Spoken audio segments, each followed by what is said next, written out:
प्रिय विद्यार्थी नमस्कार। आज हम चर्चा करते हैं गौण उपन्यास की एक व्याख्या के रूप में। और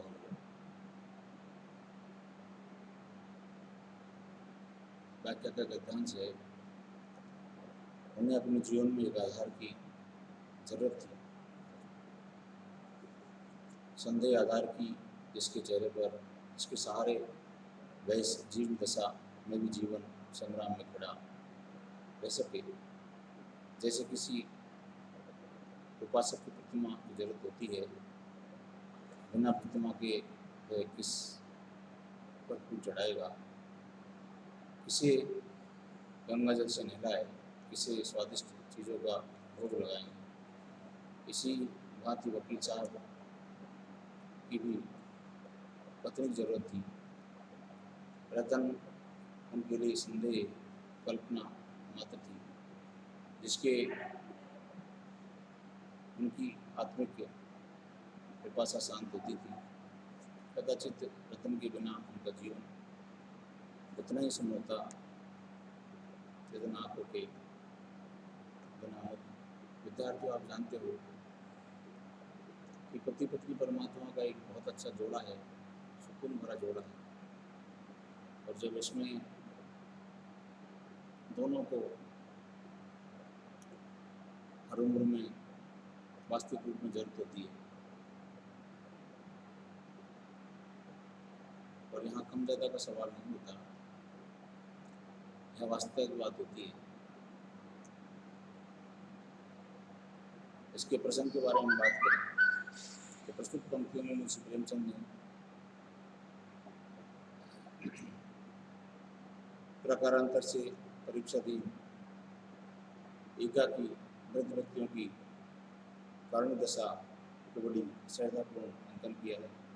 इससे पूर्व वे वकील साहब के मुंशी है अपने त्वच कर चुके हैं कि यदि मनुष्य को स्वधर्माचरणी के भी व्यावहारिक आवश्यकता पड़ती है तो मात्र वृद्धावस्था में, जब प्राणी शारीरिक अपूर्णता की दृष्टि से पुरुषप्रमुख हो जाता है। प्रस्तुत पंक्तियों में भी रतन के विवाह के पूर्व पुत्र कलत्रहीन वकील इंद्रभूषण को ऐसी ही दैन्य दशा का वर्णन करते हुए लेखक स्पष्ट करता हुआ कहता है कि वकील साहब को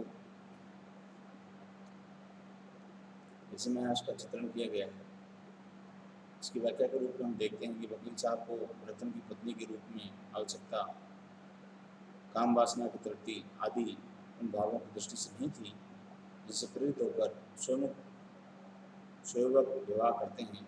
अभी तो वे तो अपने एका की असक्त व जीर्णशीर्ण वृद्धावस्था के सहारे के लिए किसी पत्नी को उसी प्रकार आवश्यकता अनुभव करते हैं जैसे किसी उपासक को अपना ध्यान स्थिर रखने के लिए मूर्ति की आवश्यकता होती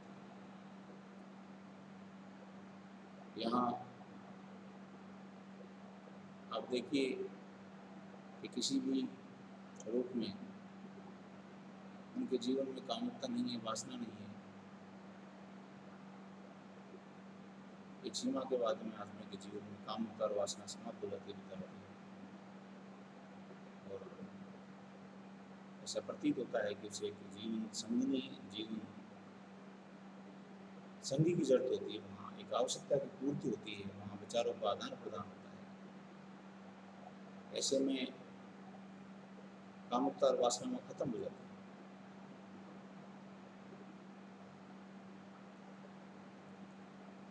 पतन रूपी संबल के सहारे ही वे अपने धीरज एवं भयावह जीवन संग्राम का सामना कर सकने की सामर्थ्य रखते हैं। इस प्रकार कोई पुजारी प्रतिमा के अभाव में अपने हृदय का श्रद्धा भाव को व्यक्त करने में समर्थ रहता है। वह तरसता है कि मूर्ति की अनुपस्थिति में वे अपनी श्रद्धा समूह जिस प्रकार अर्पित करें, उसी प्रकार वकील इंद्रभूषण अपने हृदय के स्नेहभाव के अभिव्यक्तिकरण के लिए पत्नी का आवश्यकता करते थे। उनके प्रेम पिपासु हृदय की नाना कल्पना ही मानो रतन के रूप में साकार हो गई थी, जिसकी समस्त आकांक्षाओं की पूर्ति करने में उन्हें आत्मिक परिशांति मिलती थी।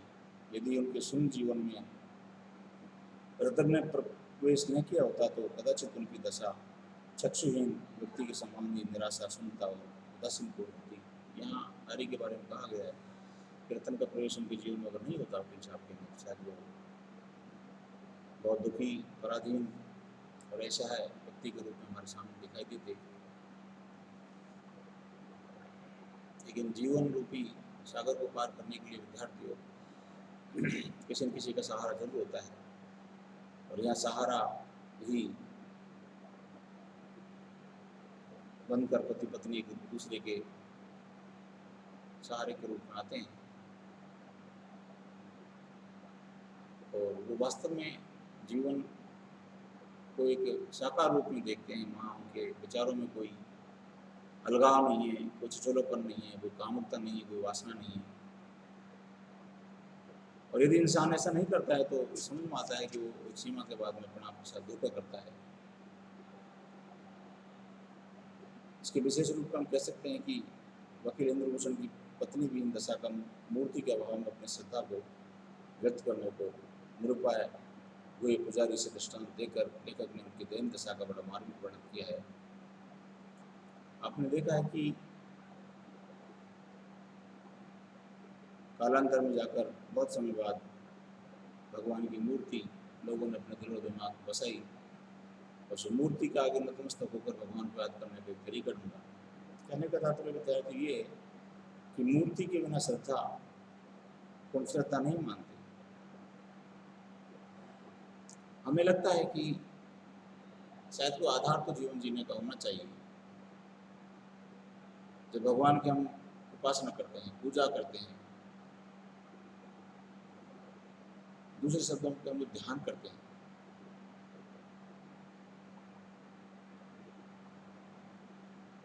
तो पत्थर की सही, पीतल की सही, तांबे की सही, चांदी की सही, सोने की सही, बालू की सही, कोई तो मूर्ति हमारे मन में अंदर बसती है, और उस मूर्ति को हम भगवान मानकर उनकी पूजा करते हैं। यही हमारी श्रद्धा है।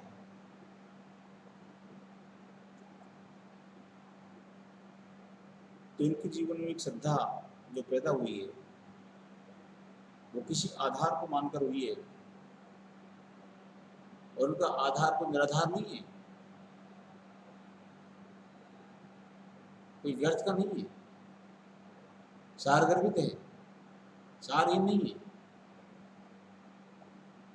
तो यहाँ हम देखते हैं कि कवि की जो कल्पना है साकार रूप में हमें आगे बढ़ती नजर आती है, क्योंकि मूर्ति की अनुपस्थिति में हम जो हमारे जीवन की श्रद्धा सुमन है वो हम देखते किसको अर्पण करें, किसी न किसी को सहारा बनाते हैं। पूरे गद्यांश में हम देखेंगे कि पति पत्नी की जो आवश्यकता है, शारीरिक आवश्यकता के अलावा, तो जीवन रूपी नैया को पार करने के,